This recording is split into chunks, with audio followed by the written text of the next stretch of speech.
Welcome to the Upward Running Podcast, where faith fuels your fitness journey. Welcome back to the Upward Running Podcast. This is your one stop each week to be motivated and inspired to get off the couch and onto the running trail where you can, in turn, inspire others to do the same. Let's learn, laugh, and leap into running together, giving God the glory for what we are able to do in His name. Amen. Well, I am your running host, Dean Thompson, coming to you once again from the Upward Sports Studio. You know, some people's journey to a marathon is tougher than others. We're going to share a story today of someone who has had many obstacles in her way, and yet she still persisted. And then I'm going to share an idea about our plans and how sometimes things go as planned, but we often must be ready to change those plans. And joining me once again for the first great podcast of this year is Upward Running Director Mitchell Hollis. Thanks for having me, Dean. Well, how did you fare in the Snowmageddon? It was good. We had fun. We've still got a big snowman in our front yard. Yeah. So it's we were just talking about that, how it's been a week and there's still snow on the ground. You just don't see that around here. No. And we got more coming next week, it looks like. Yeah. That'll be fun. Yeah, it should be. Well, you know, Debbie said when we had it 3 days on Sunday, she said, you know what the wives' tale is. If the snow lays for 3 days, you're getting more. Well, the blizzard of '93. People don't remember we had like a 6 or 8 inch snow 1 week before the blizzard of '93. Everybody forgets about that part. But yeah, 7 days later, snow was still on the ground, and we had the blizzard of '93. And that was an ordeal. Yeah, I think it would be fun to have another one. Yeah. Anyway, You're so ready Dean, for it. I think I need a tune-up. Yeah, I'm just falling apart. You know, I hate to tell you, it's not as bad as it's going to get. You know, here a while back, I had to start wearing these things. Yeah. Reading glasses. I've got this knee thing going on, you know, that I've been dealing with for several years. Anytime I get any mileage at all, I start having some issues with it. So I've tried rucking, you know, carrying the backpack and walking and seeing if that will strengthen it. But I got a new one. Uh-oh. I don't even know if I've told you about this. So I started having this pain in my arm. And I got a buddy that's a physical therapist down with AOSM. And I was talking to him the other day. I said, man, I got this thing going on my arm right here. Like when I go to pick something up, like get my coffee out of the cup holder, door handles, it's just this weird thing going on. He said, you got tennis elbow. Yep. I said, I don't play tennis. Yeah. He said, you're doing something. He said, what have you started doing recently that you haven't been doing? I said, I've started playing golf. He said, how much are you playing? I said, I've been hitting every day. He said, what if somebody come up and said they've started running every day? What would you say to them? Yeah. He said, that's where runner's knee comes from. I was like, well, you make a good point. So tennis elbow, and I don't even play tennis. So, but you know, I pulled this up this morning. 2 Corinthians 5 says, for we all know that when this earthly tent we live in is taken down, we will have a house in heaven and an eternal body made for us by God Himself. Amen. So we're going to get a new one of these. You can play golf every day. But I need a tune-up, I think. I don't know if they have those. So. Have you gotten one of those tennis elbow straps? No, he talked about that, and I just... Oh, man, those things are like miracles. Really? Yes. Does it go above, or it goes right on? It goes on your forearm. Because the pain is like right there. Yeah, I'm telling you. You'll be amazed. I've had tennis elbow. Yeah. And I used one of those. So what did you get yours from? Walmart or drugstore. No, I mean, how did you get tennis elbow? Oh, digging a trench by Okay. hand. Yeah.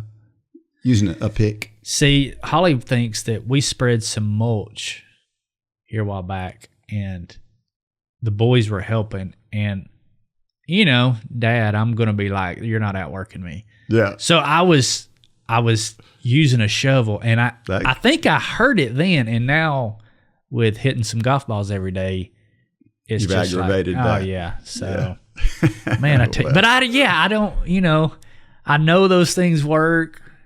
I know you can use them for your leg when you have knee issue. I'm not quite ready to be the guy that has like a knee brace and then an arm. Well, you don't need it all the time, but it'll get you through it. Yeah. Yeah. I'm just dealing with it right now. Yeah. Which is probably not the smart thing to do. I know. Oh. He told me to ice it. I haven't done that. Yeah. So. Well, it's almost Couch to Marathon Day for those folks who did the Couch to Marathon last week. Yeah. So looking forward to that down in St. Petersburg. You're going to go hang out with all of them. I'm going to hang out with them and have fun with it. I'm not running it, so I'm running this Backyard Ultra coming up this weekend. It'll be done by the time this comes out, and I don't know how I'm going to feel after that. I could be completely trashed, or I could feel fine. You might need a knee brace after that. Or I might. Something. I might need a whole body brace. But well, good luck on that. Looking forward to that. I plan to come up there and hang out with you for a little while. That would be welcomed for sure. Yeah, I'm going to come closer to the end though. Yeah. Yeah. Yeah. When all those demons are running around in your head, I tend to like to kick demons around. So I could see you showing up at midnight and going, "All right, time to get up and go." Come on, you pansy. You know what gets me It's going. all in love, though. That's right. Absolutely. 100%. Our post of the week comes from Jim Stimson. He said, today's run was another windy day with 25-mile-per-hour winds and gusts to 36 miles per hour, but the temperature was 60 degrees. Garmin said my run was unproductive. I say any run is a productive run. I got out the front door. I'm thankful for the wind. Never know what race day will be like. Of course, everybody knows Jim. Jim, from Lake Havasu, Arizona. Yeah, 60 degrees. Man, wouldn't that be nice right now? I know, 60 degrees. Of course, we don't want his summer temperatures. That's true. Where it's 115 daily. But it's a dry heat. Everybody says that. It's a dry heat. Yeah, it's still 115 degrees. You know what I always say when somebody says it's a dry heat? I say, yeah, you like an oven. Yeah. An oven is a dry heat. The whole unproductive run thing cracks me up when I see that on my watch. I can be feeling terrible and it'll say unproductive. I'm like, I wasn't unproductive. Or you just get done with a run and I come back in here and I sit down at my desk and my watch says move. Yeah. What are you talking about? That one too. Yeah. 25 to 36 mile per hour winds are not a lot of fun to run in. No. But of course, wintertime seems to be when we get a lot more wind. Maybe it's because there's less leaves on the trees. I'm not sure why God provided the wind. Helps things dry out, I guess, in the wintertime. But this is why windbreakers, I'm going to tell you what, I wear a windbreaker almost every day I go run during the wintertime because it keeps that wind off of it. I can wear just a T-shirt and a windbreaker and it's 30 degrees out and feel comfortable. Because all you got to do is, if you can keep the air from getting to your skin, man, it makes all the difference. The best part I like about this post, though, is how he finishes it. When he talks about, I'm thankful for the wind because you never know what it's going to be like on race day. And isn't this a great picture of James? Yeah. Count it all joy. Yeah. Because he's looking at it and going, I don't like running in the wind, but I know it's good for me. And so I'm going to like it because of that. Because James says, count it all joy when you fall into various trials. Right. That's exactly. It's not if, it's when. Yeah. And so, having those times where you can control it in a little bit, or it doesn't really count, but you can kind of get used to it and learn. We used to always say it with the kids, when it would rain and we'd be out riding or running in the rain and, they'd be complaining and we're like, hey.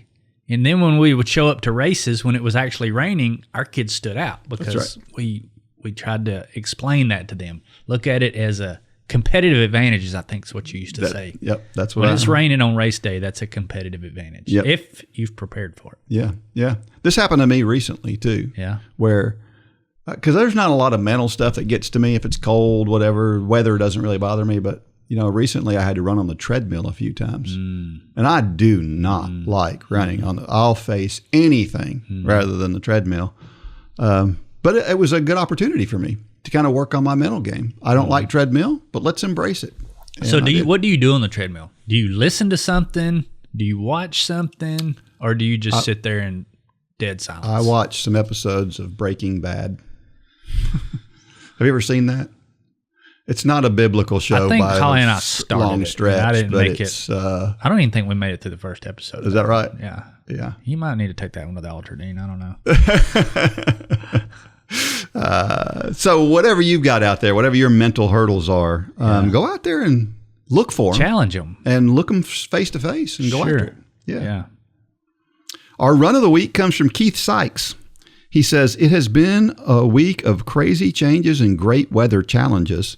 Something has finally shifted in my running again, and I am back to running for God most everywhere I go. This week I ran over the pedestrian bridge in Omaha, on the walkway at Revere Beach, and of course Scranton, South Carolina, which I call home. This week has reminded me how this heat-loving Southern boy loves to run in the cold. It has also reminded me of how blessed I am to still be able to run regularly at this point in my life. Headed back out tomorrow? Join me." Keith has such a cool job. Yeah, he does. When you start thinking about running or getting out in nature, he can have all the seasons all year long, really. Yeah, if you think about it. Yeah. If you don't know, Keith is a pilot. Yeah. He's our resident pilot for Run Club. So yeah, I imagine that's what he's doing is he's going for a run wherever he has to have an overnight, which is cool. That's one of the things that I love about traveling. Anytime we travel is I just love the idea of getting out to run wherever I am. It's a lot of fun. But don't you love it when you have those runs where something positive just hits you, just dawns on you, boom, all of a sudden you realize, wow, I've been struggling to run, and now today it feels great. Those are great revelations when those come, when you just all of a sudden feel better.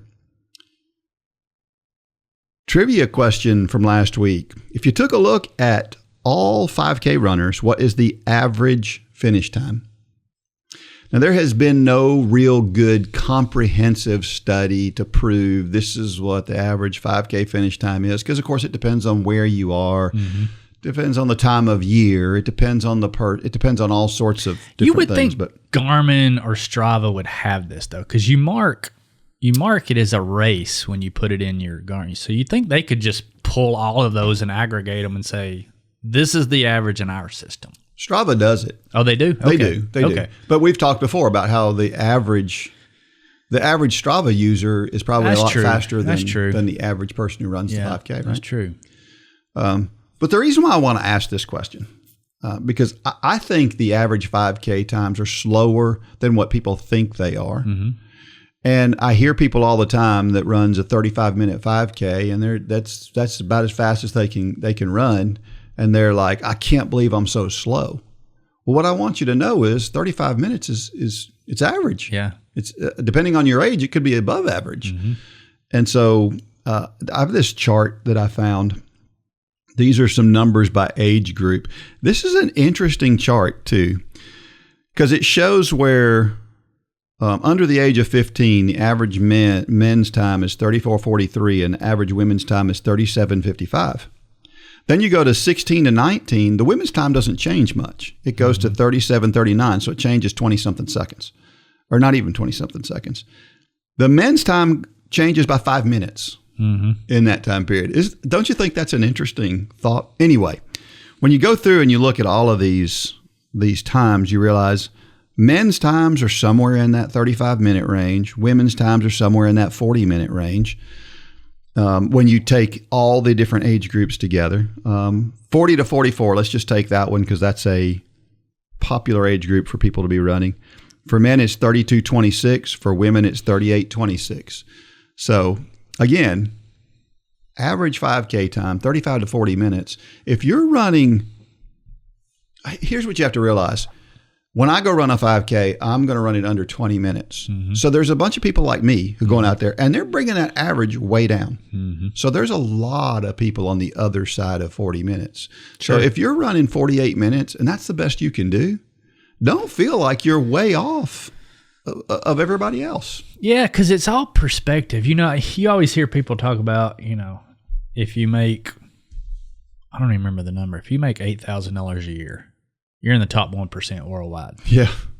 Put this in perspective of, let's group all the people that never get off the couch in here. That's right. Then you're smoking fast. It's all about your perspective. So quit. And I get it.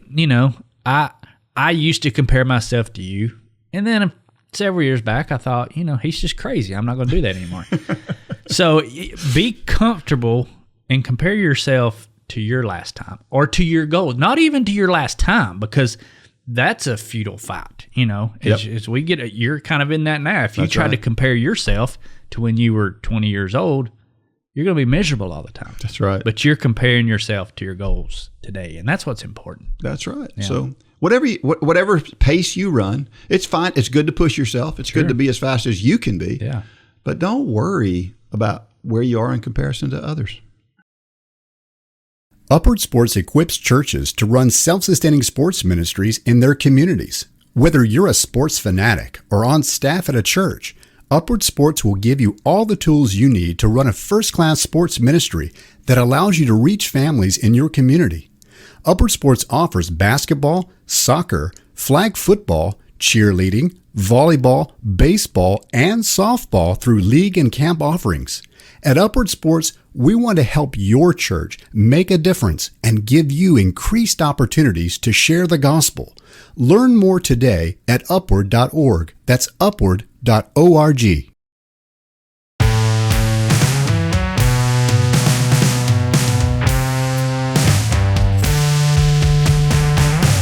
All right, so we're back. So let's talk about the app for just a minute. Okay. This hopefully by the time this airs, the app is actually out. But as of today, January the 16th, the approval process from Apple and Google has taken way longer than anybody thought. Yeah. And so as of today, the app is still not out. So there are so many things that we've pushed the pause button on now because everything ties into the app, including the church model, the classes in the churches. So hopefully by the time this releases, it is out. Rest assured, I even put a video out a week or two ago saying, hey, we've done all we can do. The developers on this project have been incredible. Yeah. And this app is incredible. But we've got to actually, as of today, we have Apple approval, but we still haven't gotten Google approval. And we can't roll them out until we put both of them out. So thanks for being patient with us. This is completely out of our control. If you've ever dealt with, try getting an Apple on the phone. Yeah. Good luck. Nope. It's not going to happen. Yeah. So, but it'll get done. It'll get done in God's time. There's a reason it's not done yet. That's right. I don't know what that is, but we're all just sitting on pins and needles, just like, ready to go. And we've got so many things that we want to push out along with it, and marketing and all kind of stuff. But as of today, January 16th, we are still waiting on Google. So if you want to pray about this and it's not out when this releases, pray for all the Google people that they will get on and get this thing approved. Yeah. It feels like Christmas, like we're waiting to unwrap a gift that we know we're going to get, but we can't unwrap it yet. Right. Yeah. And we don't know when Christmas Day is going to be here. And you and I have actually seen it, but we just want everybody else to see it. That's right. So yeah, I just wanted to give an update on that. If hopefully by the time this comes out, it's out and we're running with it. But Amen. As of today, it's not. Well, I know that we're past New Year's resolutions at this point, but I found these suggestions. This on a site called the Running Channel has some interesting stuff on it, and I think these were worth just sharing because people wonder, okay, what kind of resolutions can I make from a running standpoint? What kind of goals can I have for the year? And these were some good suggestions, and so I thought I would share them. Run with other people more often, or encourage friends who maybe aren't yet runners to join you. Maybe start a lunchtime run club at work. I thought that was a good one. Sign up to run more local races. Focus on your mental health and how running can help with that. Find time to run in nature. Take the pressure off by running for fun and not for fast times. Slow down, because we know that running slow helps us to run faster. That's a really good goal for a lot of people who have a hard time with that. Run strides more often, because strides and hill sprints are really easy to do. They don't take up much time, but they can really help you improve if that's what you're looking for. Focus on weaknesses, things that can help you, like getting in the gym, working on mobility, making time for warm up and cool down, getting better at fueling, focusing on sleep and recovery. Any or all of those things might be good, especially if you're weak in one of those areas. Be more consistent with running. Try to be more consistent from week to week. And then listen to your body more. So rest if you're tired. Take a day off if that niggle flares up. Walk instead of run if that feels better for you one day. All really good things. Yeah, I thought those were good ones. Yeah. So. The mental health one, we've talked about this. Mental health is such a big topic nowadays. And there's a lot of layers to that onion. But getting out for a run or a walk outside, I don't think there's a pill out there that can beat that. I agree with you totally. Finding the time to do that, if you can make that a priority. I'm no physician. I'm no what's the purpose? The people you talk to on the couch. I'm trying to psychiatrist. Yeah, I'm not a psychiatrist, but I know it works because I know I can be tied up in knots at the end of the day, just mad at everybody in my house. Go out for 3 miles, come back, and my wife's like, where'd that other guy go? Yeah. I'm glad he's gone, but where'd he go? I'm right there with you for sure. Well, we have an incredible story this week. Do you have a lot to overcome to get to the starting line of your next race? Well, listen to what Elizabeth Rodgers has been through. She writes this story called Journey to a Marathon. I'm a single mom with 3 boys that I raised with the help from lots of people.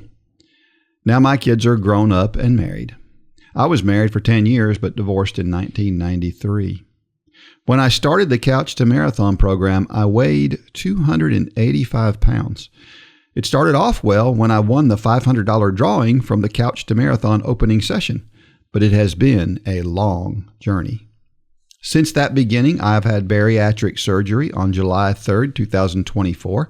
Then I began my journey of losing weight and walking for the first 5 miles. My knees had always been bad, but at this time, they were doing well. However, I just couldn't run. But I was able to do 5 miles of race walking at a local park. Then I started working on getting to 10 miles, still losing weight, watching what I ate. I went from clear liquids back to just vegetables and protein. At this point, I am mostly walking for all of my races. Once I made it to 10 miles, I started having trouble with my ankle, so I still had to do 10 miles of race walking. I didn't give up. I still keep going. Then I started the half marathon program. I tried to start running 2 miles in, but I started having problems with my left knee through the workouts. So the doctor told me it was better if I walked instead of running. I did the half marathon in a couple of days because I couldn't bear the pain, but I did it. Now I weigh 185 pounds and in the second week of marathon training. The doctor has prescribed plasma shots in both knees every month for the next 8 months. I am walking and I am still going. I hope to finish the Couch to Marathon race in February of 2025. Dean, this is just a perfect example of consistency being key. Yes. There's a lot of people out there that would say, in order to do this, in order to lose 100 pounds, like she's done, that everything's got to go perfect. Yep. It doesn't. And it hasn't. Yeah. She was consistent, though. Yep. Consistent in not hitting the workouts perfectly. She was consistent in getting out the door. Yep. And doing something, which we know that is the big secret.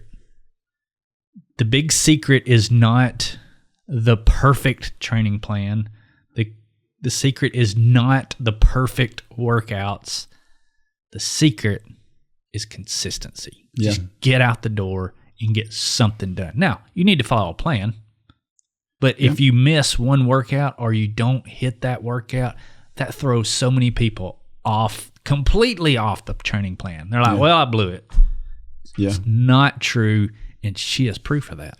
Yeah, and she didn't just say, okay, something hurts, so I'm just going to stop and not do anything. Right. That's she modified. That's the key. But I can't, the thing that sticks in my mind on this is I can't imagine how different your life is losing 100 pounds. Everything you do, walking up steps, just sitting in a chair is bigger all of a sudden. Sure. I mean, I can't imagine the difference in how somebody feels from 100 pounds. And it's crazy because I kind of can relate to this right now because I've been doing these rucking, as they call it. Yeah. And I'm just got a 25-pound backpack on right now. And imagine 4 of those. Yeah, and just with 25 pounds, when I get done, say with 3 miles or something, and I go take that thing off, I feel like I'm going to float up to the ceiling. Yeah. And so just kudos to Elizabeth. For sure. Number one, for just having the courage to start. Yep. Because I know that had to be daunting. I'm so glad she's the one that won that $500. You know, we usually don't hear back from these. Yeah. But it's really cool that, because I remember giving that away. Yeah. So I'm glad she's the one that won it. And just the tenacity and the drive to stick with it. Because that's the hardest part. That's right. It's just getting up every day, and because I know it wasn't easy. Yeah. And so kudos to I hope you're going to see her down in. Boy, she didn't say if she was doing that race or not, but that's cool. I do have a question. If Elizabeth can maybe shoot us a message. She said, I went from clear liquids back to vegetables and protein. How long was she on clear liquids? I don't know. That's pretty hardcore stuff right there. So, well, and I wonder if that had something to do with the surgery, maybe while she had the surgery, or I'm not sure. Maybe it was a fast, but I'm curious how long that process was, because it doesn't say, but I would love to know how long that process was, because, clear liquids and doing, it's like she said in the same sentence, she was getting to 10 miles. 10 miles on clear liquids, that's pretty hardcore. Yes, it is. Yes, it is. So, Elizabeth, no matter where you go from here, you've already won. Oh, yeah. I mean, that's the bottom line. She puts in, instead of scripture, she puts in the Serenity Prayer. God, grant me the serenity to accept the things I cannot change, the courage to change the things I can, and the wisdom to know the difference. Man, I need this prayer a lot.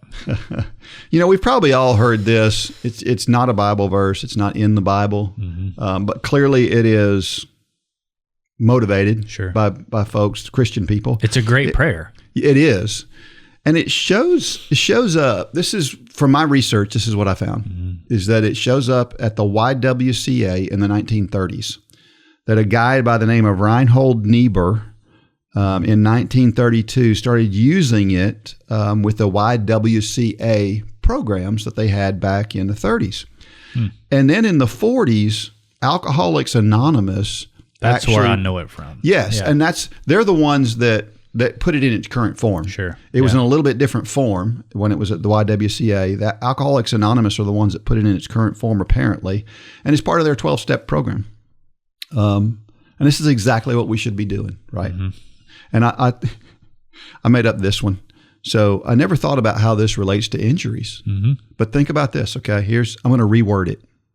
God, grant me the serenity to accept the injury I wish I didn't have, the courage to do the rehab work I need to get better, and the wisdom to know just when to push and when to rest.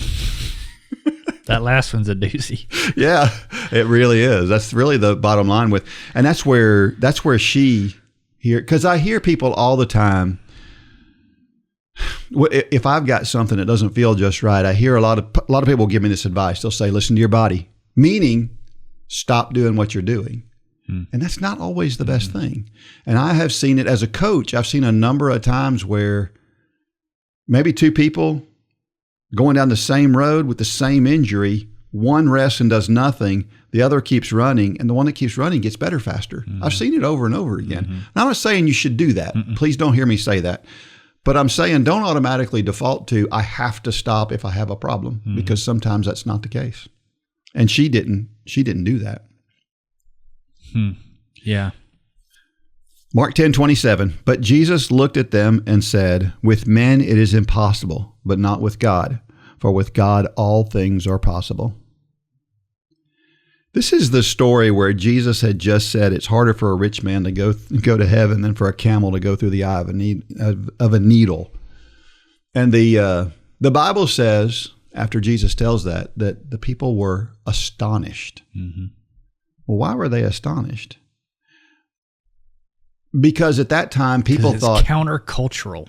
Well, at that time, people thought that rich people were rich because God was blessing them, and that's why they were rich. And there's still some of that out there. Not as much, but we look at that today though as churchgoers, and we think, oh, that's ridiculous that people thought that at one time.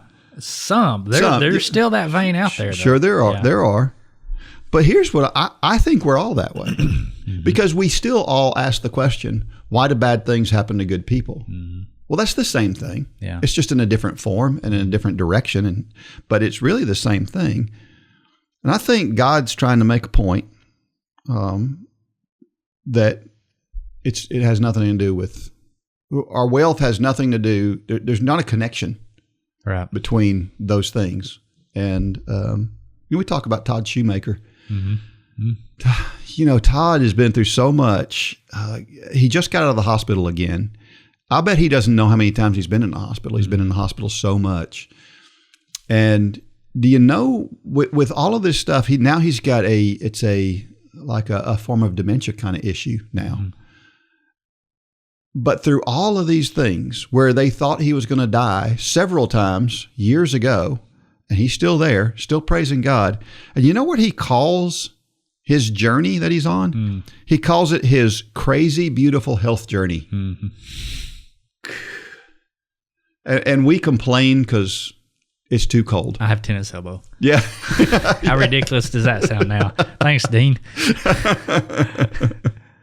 I half expect Todd to come out next week and go, okay, I'm fully healed and I can run a marathon, because I feel like his story is the story of Job.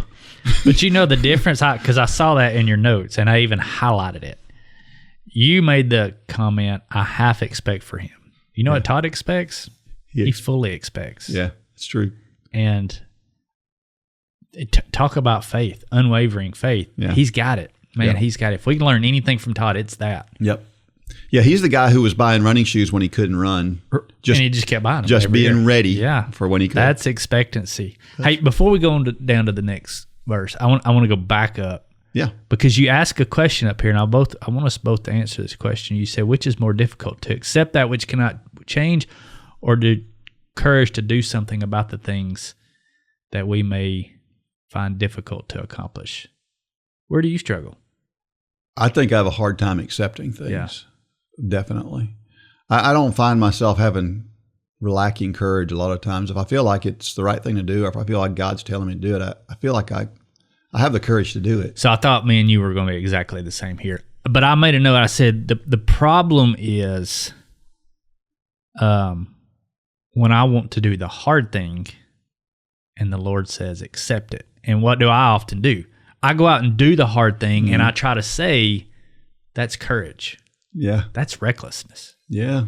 And so I just wanted to go back up there, because I think that's where a lot of people go, is God's saying just accept that you're not going to be able to do this anymore. Yeah. And they go out and do it anyway, and something bad happens, and they're like, but I had the courage. That's not courage. Yeah, that's a good point. That's recklessness. That's a good point. And we hear that all the time. Yeah. We hear that. I've done it many times. Yeah. You know, it's like, I don't think that's really what you mean, God.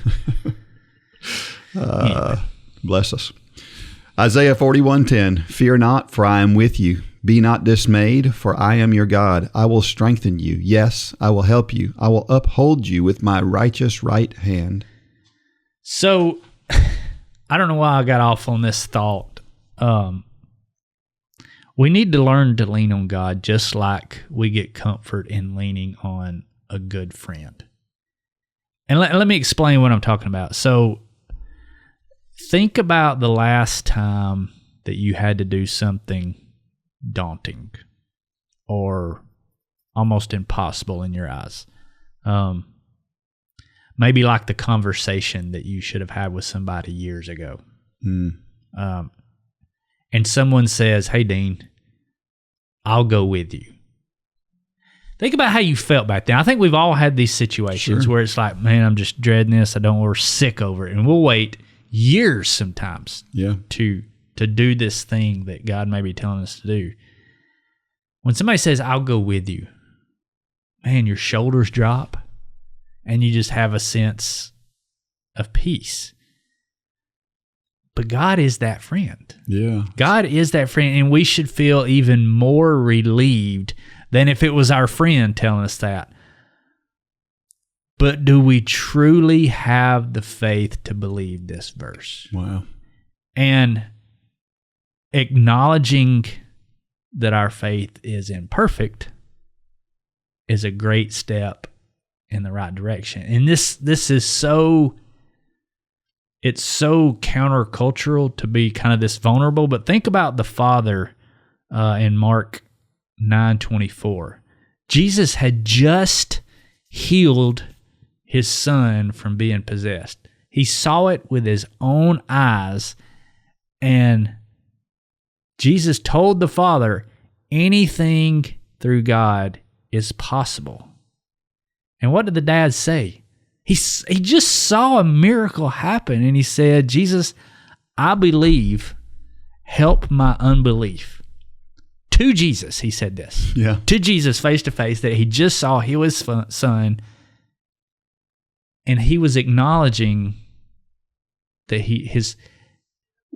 we think that if we make a statement like that, then that's somehow acknowledging we're not saved. Yeah. And fear not, for I am with you. Do not be dismayed, for I am your God. I will strengthen you. Yes, I will help you. I will uphold you with my righteous right hand.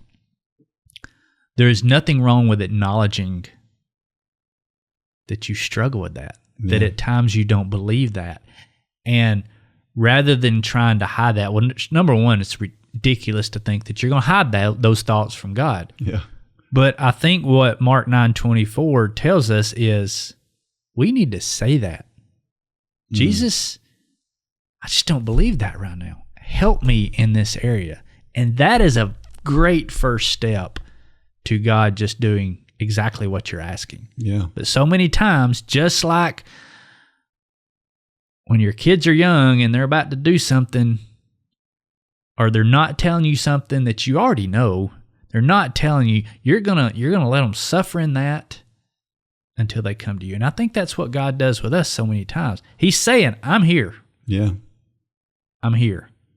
But you got to trust me. Yeah. So many times we just don't. Yeah. And we need to acknowledge that. It's a good point. I like that. With faith and strength, he gives lots of grace. God loves me no matter how many times I mess up. That's our first question. It's a statement. Yeah, I read that about 4 times thinking, okay, where's the question? Yeah.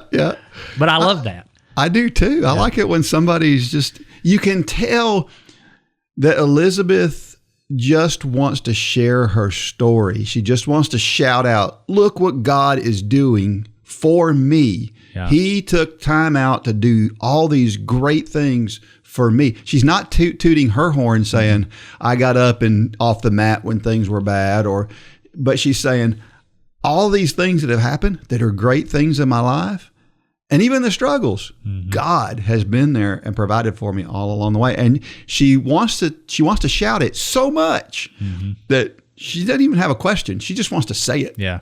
And she can't help it.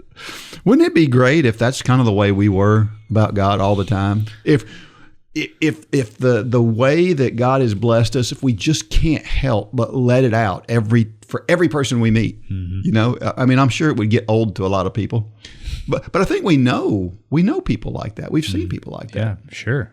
And it's pretty impressive. But I love this.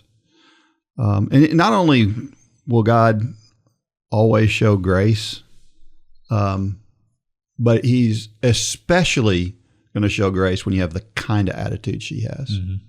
And it's good stuff. Another question. What if I didn't find Run for God / Upward Running? I wouldn't have grown closer to God. She asked her question, and she answers it this time. But we've talked about how much our fitness journey can be tied to our faith journey. And this is just another great example of that.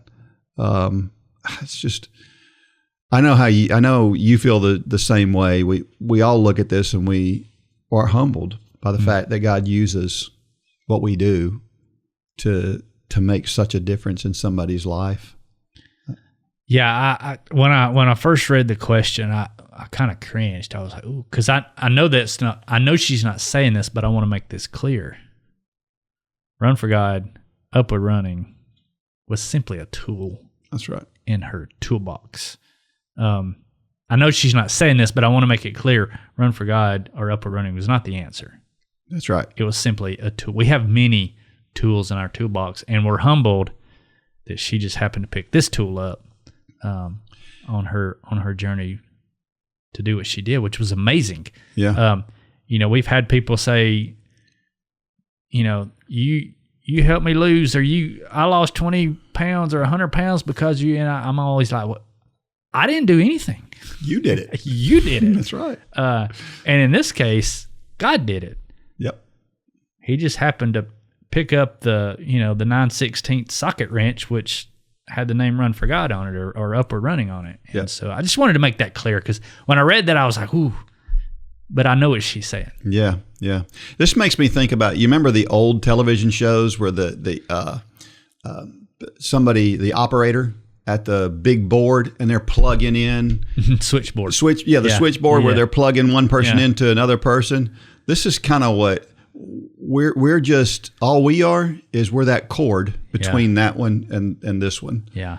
And God is the operator that's plugging things into these places. Yeah. And we're just fortunate to be able to be one of those cords.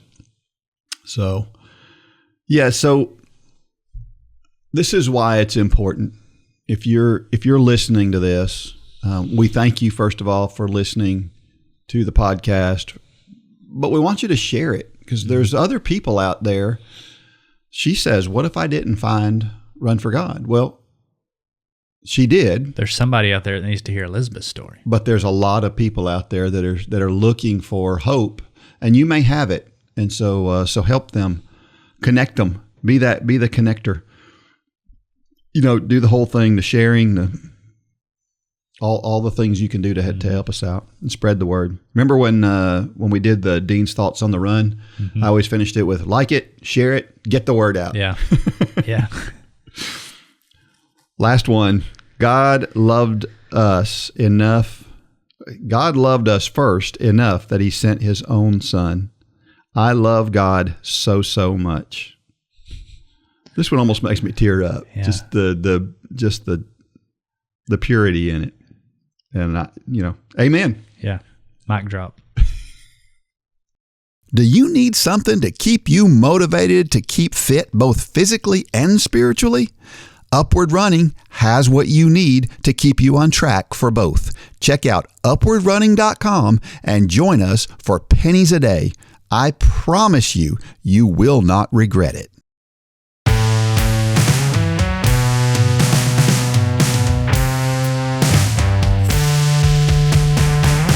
All right, so last week, we talked about Raven, this guy who has run the same route every day for 50 years, and he's on this 50-year running streak. I've also mentioned, and I did again last week, Richard Westbrook, who is my old high school coach and a really good friend of mine, and he has run every day for 51 years, and Westbrook is fifth on the list of longest streaks. Raven is sixth. Well, the guy with the longest streak just ended it. His name was John Sutherland. His streak was over 55 years, which is the longest streak ever, as far as we know, of all time. He said, I started running on January 1st, 1968, and I started my streak on May 29th, 1969. My last run was December 31st, 2024. I ran 625 miles in 2024. My lifetime mileage is 202,420. Wow. I have so much respect for everybody involved with the USRSA, that's the Streak Runners Association, and I ran as much as I could. I have seen several doctors about my issue. When I try to get up and run, I'm winded quickly. None of the doctors could tell me what was the cause. I would say, don't you think it's from all the heat and smog I ran to in the San Fernando Valley? They say, yeah, that's it. So crazy. 55 years. This guy's been running every single day since 1969, and he just broke that streak. Sounds like John Sutherland's a pretty good guy. He writes about music. He's met a lot of famous musicians, and so he's got a normal life other than the fact that he goes out there and he runs every single day. Did it say how old he was? He's, I know the answer to that. 70, I want to say 78. Okay. Is what I'm thinking. That's off the top of my head, though. So guy who's making, second, 23 when he started. Is that right? yeah, I guess so. The guy who's second is not far behind him. Jim Pearson from Marysville, Washington, is now going to have the longest streak soon, probably. He's about to go over 55 years very soon. He's 80 years old right now. He's a retired cross-country coach. And then the guy who's second right now is the guy who runs the Streak Runners Association, Steve DeBoer. I met him when I went to run with Richard Westbrook for his celebration run when he ran for 50 years. He was there. I bought his book called Traversing the Frozen Tundra. He's from Minnesota. That's why the book. I don't know how many miles he's run, but he's had some big years. I guarantee you he's well over 200,000 miles himself. And then third is a guy named Alex Galbraith. He's been for 53 years. He's 74, and he's from Houston, Texas. But then Richard is fourth, and Raven is fifth. Wow. And these are the longest streaks in history as far as we know. Now, and Richard is at what now? He's at 51 years. He just passed 51 years. And he's how old? He is 77, I think. And as far as I know, I think Richard has the fifth longest streak in history because Ron Hill, who was an elite runner at one time, but he ran every day for 52 plus years. He was from Great Britain. He's the person who made people start talking about run streaks because he was famous. People knew him. Which brings me to what I wanted to discuss. Is this okay? Is it okay for people to run every day? Because I was on the Let's Run message board, and there are some people just really, really giving this John Sutherland a hard time. Like, it's not good for you to run every day. It's mentally, you're an attention seeker. Those people need to get a life. They do need to. Totally agree. I mean, I hate to cut you off, but yes, it's okay. Is it textbook for somebody who's never run to just start today running every day? No. But we used to talk about this all the time with the kids. There's so many things we do that physically just don't make a lot of sense. But for every other area of our lives, they make a lot of sense. Yeah. I mean, these guys are on 50 plus year character builders, which is what we used to call them. Yeah. And to your point in some of your notes, I don't mean to take your thunder here, but yes, it can become bad. Yep. As can anything. Right. But this is something that, I mean, doing this, gosh, think about the confidence that these people have gained. Yeah. The platform that they've gained, hopefully to do good. Yeah. There's so many things that are good that come out of something like this. And then for somebody on a forum, I'm just going to stop right there. Yeah. To start throwing rocks and saying this is bad. Well, and if you think this is bad, I want you to think about this. Okay. Some people don't understand why somebody wants to run every day. I get it. And some people think maybe you're an attention seeker. You can think whatever you want to think. I know better. Usually these guys are hermits. Yes, usually. They're opposite attention seekers. Yep. They just enjoy doing it. Yeah. They enjoy the challenge of keeping that because there's no way you going. could do it. Yes. If you didn't enjoy it. That's right. There's no way. Yep. That's right. But I look at it like this. There are some grown men who play video games. Yeah. I do not understand them at all. I have no desire to play video games. Does it make them bad? No. And I think that if that's what your hobby is, that's great. Yeah. I'm glad you got a hobby. But I don't understand it. That person probably doesn't understand why I want to go run every day. Yeah. So just understand, we're all different. We're all motivated a little bit differently. And is it unhealthy to run every day? To some degree it is. Perspective. Yeah. What's more unhealthy? To sit on the couch every day or to go run every day? Right. Sure, there are some things that are unhealthy about running, but the unhealthy things about sitting on the couch far, far outweigh anything that you can point to in a streak runner. That's true. The bottom line is this. what comes first. Right. If the streak comes first above all else, then it's not good. If God comes first, then anything else you do after that is probably, you got to put the family in there. Yeah. But I'm just saying, I don't think I'm causing any problems in my life by running every day personally. And so I would say Debbie would say that if you didn't run every day, your marriage might be worse because of what we just talked about earlier. Yeah. You can go out running for a run and your whole perspective changes when you come back. So. Yep. Yeah. So give people a break. Congratulations to John Sutherland. John Sutherland. Never met him, but that is incredible. It's pretty amazing. Yeah. Yep. Well, it is a time for Dean's Thoughts. That's a time when I share something I've written about the intersection between running and faith. I love to create things, and this is a little bit about how that process happens. It's called The Artist Has a Plan. I have always loved art. I don't mean that I study artists and I know anything about the world of art, but I simply respect the ability of people to create beautiful things. That's why I love woodworking. To me, it's a form of art. Writing is another thing that I classify as art that many people do not consider art.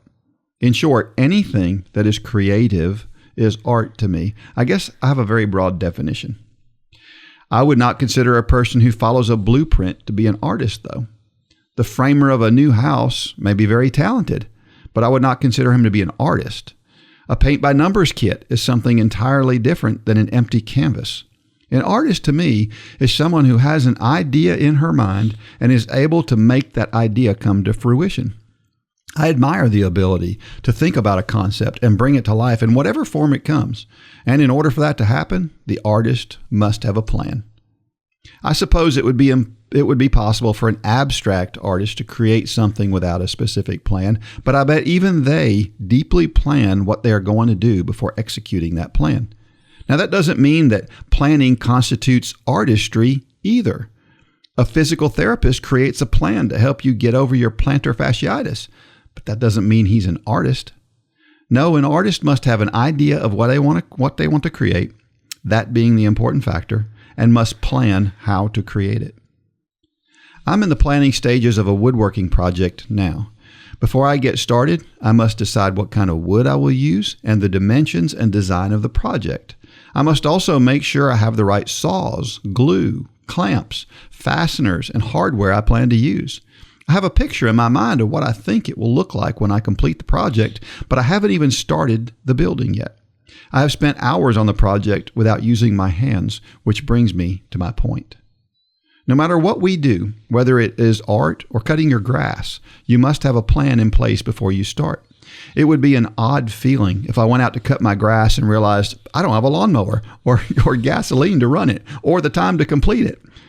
But we often treat running or any other form of exercise completely different. We expect to just go to the trail, start running, and everything will fall in place magically. You can do it that way, but it will not be as effective as you envision. Now, I have not received the hardware that I will be using for my woodworking project yet. Depending on its design, I may have to modify my original plan in some way. When I go out to cut the grass, I haven't planned every turn or maneuver. While it is a repetitive task, there are a number of changes from one cutting to the next. The same thing applies to our running or any other form of exercise. We need to plan what we are going to do and how we are going to do it, but we need to leave room for improvisation. When an artist sets out to paint a vision from his head, the final canvas may look exactly like the picture in his mind, or it could be substantially different. For example, I remember having the idea to paint something on canvas years ago. I had an idea of what I wanted, but as I painted what was in my head, I inadvertently left more room on one side of my main subject than the other. So I added an entirely different element that I had not planned at all. It turned out great, even with the improvisational element. That is what our exercise plans need to look like.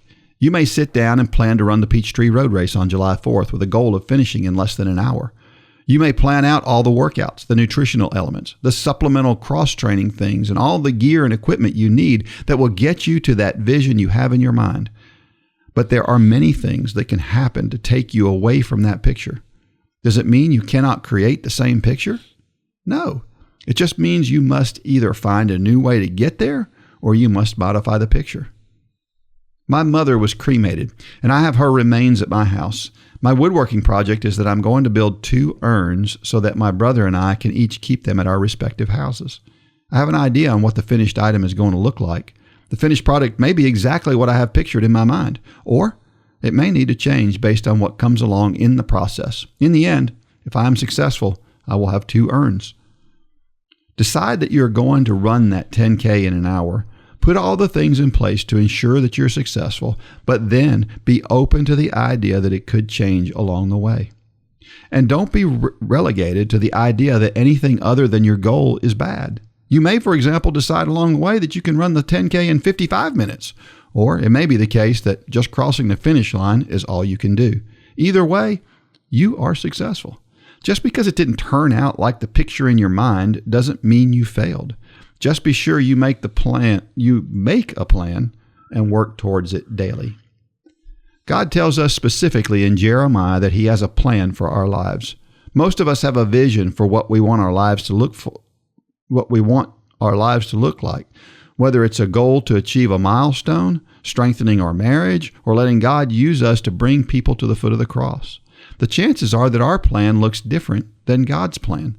It may be slightly different, or it may be radically different, but our goal should always be to let him mold us as closely to his plan as possible. We can do that when we, according to Jeremiah, call on God and seek him with all our heart. Only then can he make our actual lives look like the picture he has in his mind for us. Planning is important, but so is adapting the plan as you go. Your running goals do not cease to be goals just because something pushes you a little off course. In that case, don't give up. Keep that picture in your mind and keep working towards it. And let God have his way with you so that you can fulfill all his plans for your life. It's a great story, Dean. I started thinking about how God has these plans for our lives, and then we mess them up. You know, like God has a plan for my life, and that plan includes me meeting somebody at a place, location. But instead, Dean decides I need to get in a few extra miles. So I get in a few extra miles. I don't show up at the place where I'm supposed to meet this guy, and I don't meet the guy. Well, then God has to change the plan for my life because I've messed it up. And we do that all the time. I mean, that's daily, right? Probably that we mess up God's plan. But he has to modify his plan for our life because we get in the way. I don't know. I thought about that. I thought that was a weird way to look at it, but yeah, I do. I really like to be creative. Recently I came over here last week because I texted your son Landon, and I know he works. He's a great woodworker, creates some beautiful pieces, and so I thought, I wonder if he's got any. What do you call them? Exotic woods that he, because I don't usually if I make something, I might make it out of oak or something, but it's typically pine. Yeah, that's me. Yeah, but he uses some nice wood, so I thought, well, I wonder if he's got any scrap, stuff that he's going to throw out that I could use because what I'm making is really small. Sure enough, Landon comes through and has some walnut that I'm going to use to make these things. And I think it's fun to be creative. It's fun to watch other people be creative too. The stuff Landon does, it's pretty creative. It's pretty creative and pretty cool. Yeah, I like to take credit for that, but yeah. Well, you had a lot of molding. My dad did. Yeah, my dad really. He saw that Landon liked that early on, and did he really worked? Yeah. That was kind of cool to get to see Dad do that before he passed, that he really took Landon on and kind of implanted that in him. Or not implanted it in him, but fostered it. And it's kind of who Landon is now. That's just part Landon's of him. Very creative. Yeah. Very creative. Yeah. He downplays it a lot, which is good and bad in some ways. But I did take one exception. We talked about this before the start. I do take an exception with, I think you're looking at the framer wrong. I do put a framer. Says the framer. A good framer as an artist, even though they have a blueprint, because you can not know how to bring that blueprint to life. You can bring that blueprint to life very badly, or you can bring that blueprint to life as an artist. Because there is an art, no question about framing. Because it's no different than, if you got a painter and have their easel set up at the ocean and they're looking at a sunset and they're painting that sunset. I can go look at that same sunset and start painting, and you're going to be like, I don't even know what this is, Mitchell. But an artist, they're going to make that canvas, that blueprint, God's canvas out there that they're going to bring it to life. So I think you can have a blueprint. You just stepped on my toes because you just had to bring framers into it. I don't know why that came to my mind, but God wanted us to have this conversation. But I digress. The story is awesome, and you're right. It's everything in here is spot on. And this goes so well with the story for the week. I wrote this before realizing what story we were going to use for this week. But I'm sure it was a coincidence. Yeah, We say that all the time because this is so true. So how many times, I would like to count how many times the story and the Dean's thoughts lined up perfectly. And people think, they put those two together. You don't do that. Nope. You don't do that. Nope. So, all of the Dean's Thought stuff that I run, for the most part, almost everything I write, came out of my head in the last week or two. Mm-hmm. So it wasn't like I sat down and said, okay, I got this. I see this story, and I'm going to try to match. It's just stuff that comes out. Yeah, you just need to back off on the framers. That's what I'm saying. Well, I think that a lot of times we see people, they get an injury. I got a friend of mine right now who has an Achilles injury. And things are on hold right now because he just can't do what he needs to do with that Achilles. And he's got some goals, got some very specific goals for this year, but he can't do those things because he's got to get this thing well before he starts going after those goals. So many times people just give up. Yeah. They get an injury and they just give up completely and they're done. And we can't do that. We have to modify the plan. And sometimes the way we have to modify it is not the way we want to modify it. Mm-hmm.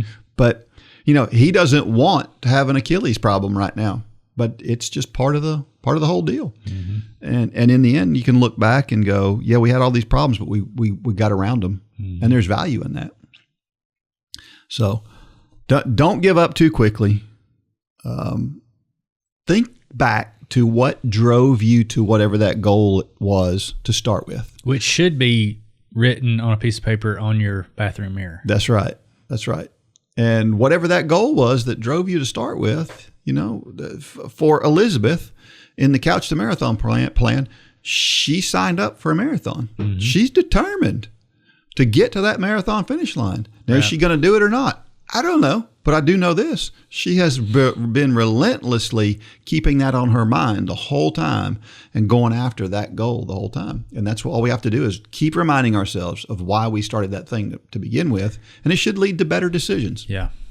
Yeah, you got it. You always, and I say jokingly, but not, that your why for whatever you started your fitness journey or whatever journey it is you're on, write it on a piece of paper and put it on your bathroom mirror, because that is the best way to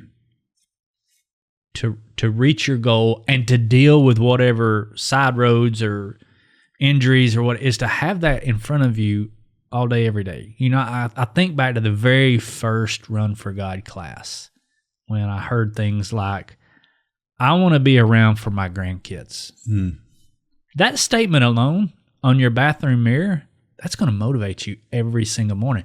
But what happens is we forget what we said, and all the thoughts of, this is just too hard, or I don't have time for this, those become bigger than that reason, not because they actually are, but you're not looking at that reason every day, and you're listening to all these other things every day. If you start every morning with that reason, then that kind of makes those voices that you're going to hear, it kind of quietens them down. Not that you're going to make them go away, but it's always the loudest thing that gets the most attention, right? And if something's on your bathroom mirror every morning you're seeing it, that's pretty loud. That's it. It's obnoxiously loud, which write it bigger if you need it to be even more obnoxious, write it bigger on your mirror. Do whatever it takes. Keep that in front of you. Make your goal be the squeaky wheel. Exactly. Have you always wanted to read through the entire Bible but never found the time to do it? Well, let me do it for you. Sign up for the self-paced Bible in a Year challenge and start listening today. Every day, I read a few chapters from the Bible and give you helpful tips and encouraging quotes.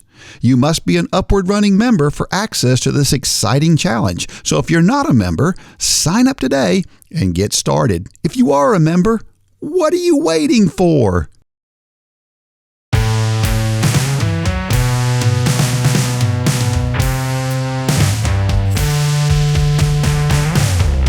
Every week I share a reason why running and or walking are so awesome. And this week, it's a year-round sport. You know, there's no off-season for running and or walking. We just go from one season to the next. Right now it's indoor track season, and that's going to give way to outdoor track season. In between, there's going to be a spring marathon season. That's going to carry us to the fall, where there's a fall marathon season, and then we're going to have back to indoor. I mean, it's a never-ending cycle for competitive people, but for all of us, it's a year-round thing. There's no reason we have to stop doing it. If it's too cold or there's a problem outside, we got treadmills we can run on. That's one of the great things about running. And the roads are never closed. That's right. Or the trails, or there's most sports. There are reasons throughout the year you can't do them. If the tennis court is closed, you can't go play tennis. Yep. But you can get a run. And that's why we used to talk about the kids, and they'd come back from vacation. And I'm like, did you get your runs in last week? No, I was on vacation. So what does that mean? They didn't have roads there? Yeah. And they used to hate saying that. But it's true. It's true. Somewhere to run is open 24 hours a day, 7 days a week, all year long. That's right. Well, I got this from Canadian Running. By the way, I think Canadian Running, the magazine, is better than Runner's World. That's probably blasphemous to say, probably, but is the same people on them? I don't know. Maybe, probably. These days, it's kind of the way things work. But this says 50 runners take on world's coldest marathon in Siberia. In minus 50 degrees C, which is minus 58 Fahrenheit temperatures, runners at Sunday's Pole of Cold event were so caked in ice they were unrecognizable. That's cold. That's cold.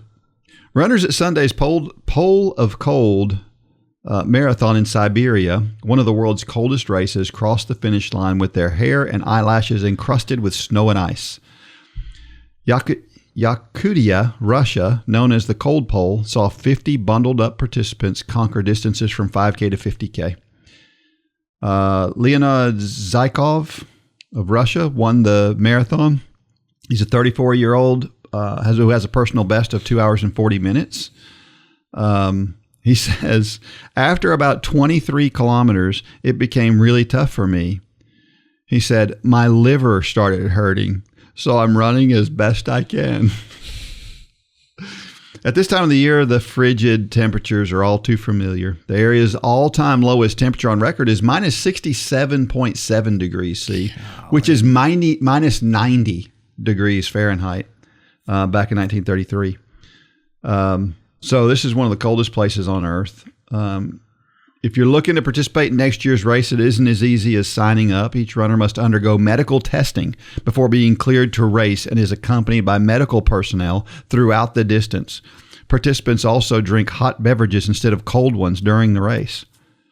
It's great, one runner, Alexei Belov, told the media. Very calming. The nature is beautiful. Despite reaching these unfathomably chilly temperatures this year, the conditions weren't the coldest in the race's history. The coldest was minus 53 degrees in 2022, which was the world record for the coldest marathon. Pictured below is last year's winner. And I'll put this up. If you watch the video, I'll put this in the video. What was the time? Did it say? It didn't say. But I guess it's kind of irrelevant. Yeah. The fact that you finish is pretty amazing. Yeah. Would you do this? Yeah. I would totally do it. Yeah. I mean, if it was a matter of jumping in the car and driving for 6 hours to get to it, I'd do it in a heartbeat. Yeah. Especially nowadays, they have, I was at church last week and a older guy that's a friend of mine, he was wearing like a jacket and I saw a little light on at the bottom. I said, "What's that light?" He said, it's battery powered. Yeah. The jacket's heated. Yeah. Well, that kind of takes weather out of the equation. Yeah. If you have battery powered clothing that keeps you warm, that'd be pretty awesome. This happened to me recently. I was running, and was it while it was snowing, or it might have been while it was snowing. And when I got through, I just had ice hanging all in my beard, mustache, and it was. I think you took a picture of that, didn't you? Caked up. I saw a picture. I did a video. Yeah. And I was only halfway through at that point. Oh, really? So it got twice as bad by the time I got done. Anyway. Did you see my shin splint video? Did you see that? No. On the other day? I'm doing this little shin splint series for Claire, and I did the one Friday morning. I mean, it was snowing as hard as it was snowing for the whole time. I did that video out there, and it was pretty. I don't know. I thought it was pretty cool. Good stuff. Yeah. Well, there were only 50 runners in this thing. I guess it's not that easy to get to. So, Our trivia question for this week: what does the term "running economy" mean? It's a good term, an important term, I think. And an interesting one for us to talk about next week. So what does the term running economy mean? If you know the answer to that and you're the first one to answer that, you can send that to dean@upward.org. And if you're the first member to answer that question correctly, you will win $20 off in the Run for God store. Our motivational thought of the week is from Wayne Gretzky, the hockey player. He said, "You miss 100% of the shots you don't take." I love that quote. I do too. I thought it came from Michael Jordan originally. That was the first person I ever heard that said it, but I don't know. I see it attributed to Wayne Gretzky more often than Michael Jordan. But anyway, it's true. You can't hit a shot you don't take. So if you don't, we're scared to take shots. And we're scared to take shots. Yeah. And the world's full of those people. Sure. We see it in running. We see people who are scared to go to the starting line, and they're so caught up in their emotions at the starting line that they don't run well because they're in way better shape than what their results show because they're just so tied up about it. We're afraid of failure. So don't be afraid of failure. Take the shot. Do the best you can. And however it lands, it lands. If it goes through, it goes through. Yeah. If it doesn't, you know what? There's a lot of people who have taken shots that didn't go in. And so that's okay. All right. Well, we're off to a good start in 2025. It's going to be a great year. This app's going to be out tomorrow it's already out. And I hope it's out when this releases. Yep. So make sure you rate, share the podcast, get other people to know and listen to us. We want more people sharing the gospel in the running community. Sure. That's our goal. So be a part of that. And until next time, may God bless every step of every run and or walk. Go out there and shine your light. Good job, Dean. For more information about Upward Running, visit upwardrunning.com. If you have questions about your salvation, click on the Peace with God tab. There is nothing more important. Thanks for joining us today.